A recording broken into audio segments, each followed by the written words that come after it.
નર્મદામાં મુશળધાર ભારે વરસાદથી પાંચેય તાલુકા જળબંબાકાર.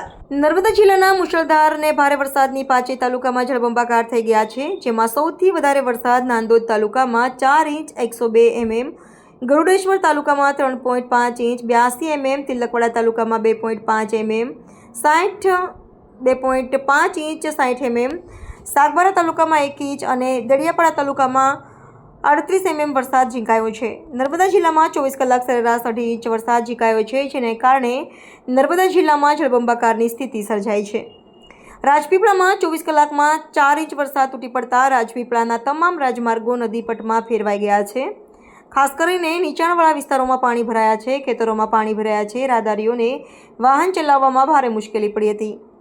ખાસ કરીને કરજણ નદીમાં 13,000 ક્યુસેક પાણી છોડાતા કરજણ નદી બે કાંઠે વહેવા લાગી છે, જેને કારણે કાંઠા વિસ્તારના 6 ગામો રાજપીપળા સહિત બદામ, બચરવાડા, ધાનપોર, હજરપરા, ધમણછા 6 ગામોને એલર્ટ કરાયા છે. જોકે હાલ વરસાદે ખમૈયા કરતા લોકોમાં રાહતની લાગણી જન્મી છે. આજે કરજણ નદીમાં પાણી છોડાતા બે કાંઠે વહેતી કરજણ નદીને અડધો પુલ ડૂબી જતા પાણી જોવા લોકટોળા ઉમટ્યા હતા. જોકે હાલ વરસાદે ખમૈયા કરતા લોકોએ રાહતનો દમ લીધો છે.